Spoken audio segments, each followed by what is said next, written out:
Well, Leonardo DiCaprio climbed aboard the sinking ship. He's used to it. Of Kamala Harris over the last few days, and the latest to be back is Arnold Schwarzenegger, a one-time Republican governor of California. I'm not sure how much value the Schwarzenegger endorsement will have. I have my doubts that it will be enough to stop the tide, the huge electoral tide that is now sweeping away Democratic hopes of holding the White House and the Senate and the House of Representatives. It might well be a red wave, a red wall that will sweep everything before it. I've been predicting here for some months that Donald Trump is on his way back to the White House. Now, I say to my American audience a couple of important things.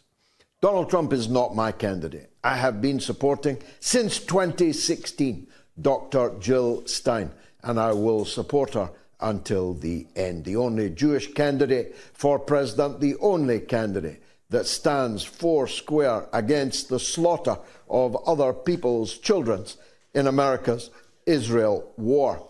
So nothing that I'm about to say should take away from the fact that my loyalty to Jill Stein is absolute.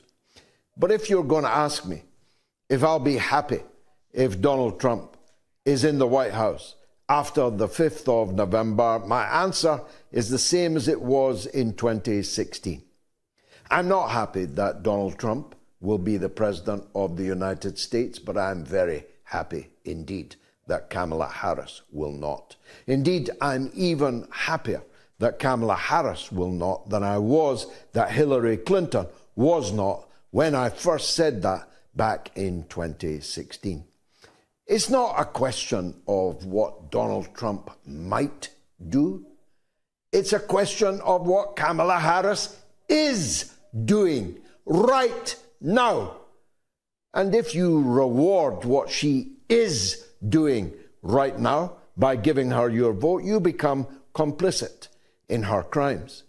Your fingers will be stained with the blood that pools all around her in a kind of ocean of blood, of Lebanese blood, of Palestinian blood, of the blood of women and children. Anyone who votes for Kamala Harris is voting for genocide. And nobody can justify voting for genocide by claiming that if they don't, somebody else will get in who might be guilty of the same crimes as she. First of all, he wasn't guilty of the same crimes as she the last time he was president. That's a simple matter of fact.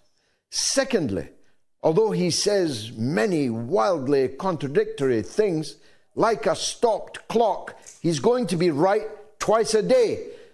And two of those times are sure to be the bringing to an end of the war in Ukraine, which has killed 1 million people, 1 million people, and burned hundreds of billions of your taxpayer dollars, euros, and pounds. Trump's going to end that war. He's going to leave little soldier Schultz, Anna Baerbock, little Macron. He's going to leave Keir Starmer and Big Didi Amin Lammy looking like losers when he stops the war that they are perverting their entire economies and societies in support of. But more of that point later. In any case, Donald Trump says he's going to do entirely contradictory things. And it is distinctly possible that he means them even when he's contradicting himself. And therefore, the coming struggle for Donald Trump's ear will be exceedingly important. But none of that matters. You can't justify voting for what somebody is doing by claiming that if you don't, somebody else will get in who might do something as bad, if not worse. It's a matter of simple political logic.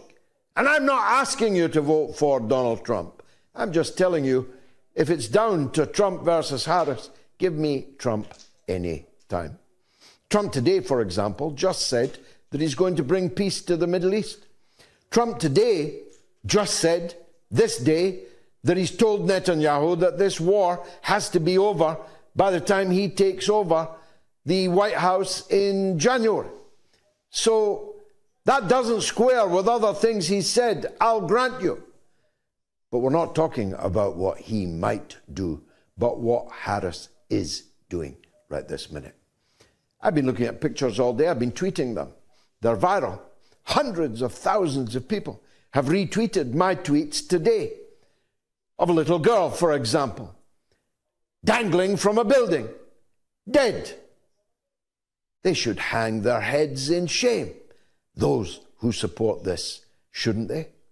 I just retweeted another one that's going viral already, of a little girl in the fetal position, scorched to death on the earth of the Gaza Strip, in which she has lived, existed for all of her young life until now, because she's been burned to death by American bombs, fired from American airplanes, costed by American taxpayers, paid in American dollars.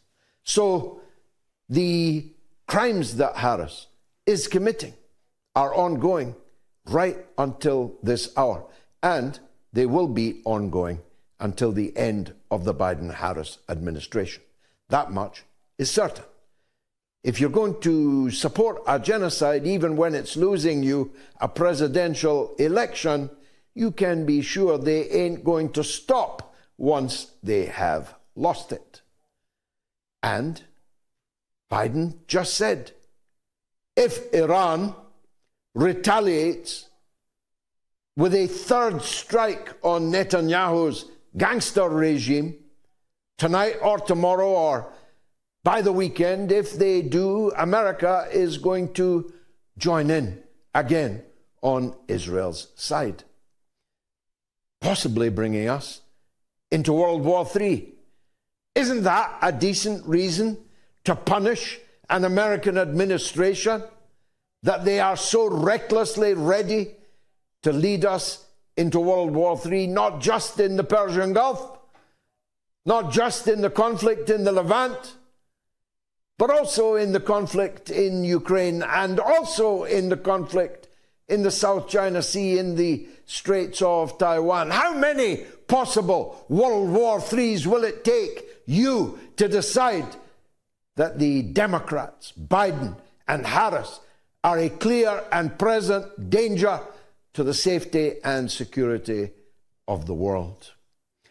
Iran is definitely going to retaliate, whether Joe Biden in his dotage likes it or not. And why shouldn't they? It's really just schoolboy arithmetic, you know. Israel has hit Iran 3 times. Iran has hit Israel 2 times. That means Iran has a right to defend itself for a 3rd time. Does it not? Are you really seriously asking the country that's been illegally attacked 3 times not to retaliate for a 3rd time? What would that achieve except to invite the 4th? But the 4th has already been declared by the Israeli cabinet this very week, who in retaliation for the Hezbollah attack on Netanyahu's bedroom in his stolen house, in which he wasn't even present, they're going to attack Iran for a 4th time. So it's tit for tat, except the Iranian tat is far more powerful than the Israeli tit.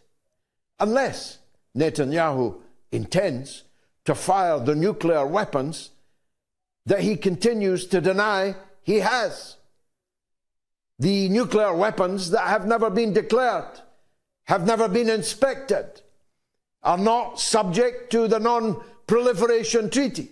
Those nuclear weapons The nuclear weapons America allowed them to build. The nuclear weapons America illegally funds for their upkeep. Those nuclear weapons. Well, he might, but that would be the end. It wouldn't just be the end for the millions who'd be killed in Iran. Because, of course, the nuclear dust is no respecter of borders. It would be the end for America's closest allies in the Persian Gulf. It would be the end for Qatar, where America has its biggest military base. It would be the end for the United Arab Emirates. It would be the end for Abu Dhabi, for Dubai. It would be the end for Saudi Arabia. It would be the end for all of America's best friends in that region. If the blast didn't get them, the poison, the nuclear poison, and the nuclear winter thus produced, it would be the end for them as well. Iran still says it has no nuclear weapons and has indeed doubled down, unwisely in my opinion, in declaring that they have no intention of building one, declaring again that it is religiously precluded from developing a nuclear weapon. I could have traded that promise if they'd asked me to. I could have got them a lot in return for that promise, but they made it unilaterally without price at all. So that means Iran will not be firing a nuclear weapon back at Israel, but they will be firing probably all, certainly all, of the 250,000 hypersonic ballistic missiles that they have, and that would leave Israel a heap of smoking ash and destruction. I'm running out of time, so I want to turn to two important issues. For those abroad who don't know, there's a big fat fella called David Lammy, who's Britain's foreign secretary. By common consent, the dumbest foreign secretary that Britain has ever had. And I include James Cleverly and Liz Truss in that competition. David Lammy, or as I call him, Big Dada, Lammy Amin, because he's physically morphing into the monster who once was the dictator of Uganda and famously the last king of Scotland. Big Dada, Lammy, made a gangster movie on TikTok today. 60 seconds of gangster. He certainly fully filled the frame. You could hardly see past him. And Big Dada said this: he's going to silence the critics of Britain's policy towards the war in Ukraine. That's what he said. Now, I don't know what he has in mind. Big Daddy Amin would have put a bullet through my head. Maybe Lammy intends that. I wouldn't put anything past him. In fact, you can't get anything past him. He's 6 foot tall and 6 foot wide. But assuming he's going to stop short of putting a bullet in my head and putting me in the river, as Big Daddy used to do in Kampala, he must have something else in mind. Maybe a banning order, Dada. You're planning on making me a non-person who may not be quoted, who may not speak, you know, like the one under which Winnie Mandela was exiled to Brantford and declared a person who no longer existed. I know that because I climbed in her window in Brantford to see her, to break the banning order. Me, Big Dada. You were probably eating South African oranges at Oxford University at the time. Or maybe he has other plans. Maybe he's going to close down the mother of all talk shows because we are critics of our own country's political stance towards a war on which it's expending hundreds of billions of our taxpayers' money. Well, that would be the kind of democracy that Idi Amin loved and cherished. Is that what you've got in mind? Big Dada? Or are you going to have me arrested? Taken off to prison? Dada? Like Idi Amin used to do? Is that what you have in mind? How are you going to silence me? How are you going to silence the millions of people in this country who are completely opposed to your policy towards Russia, towards Ukraine, and towards many other things, including your refusal to describe what's happening to the Palestinian people as genocide just this very week? We're against you. It's our right to be against you. I'm the leader of a political party in Britain, the Workers' Party of Britain. You going to shut us down, Big Daddy? You going to strike us from the ballot papers, Big Daddy, I mean? What are you intending to do to silence me? Because I'll tell you something for nothing. You will never silence me. Even the bullet in the head would not silence me, because after me come many, many, many others who will, with renewed vigor and eloquence, pick up my microphone, pick up my pen. I had a kind of soliloquy I was going to make on the subject of war, but I no longer have time to do it. So I'll save it for the end of the show. I told you to fasten your seatbelts. This is the mother of all talk shows. Stay tuned.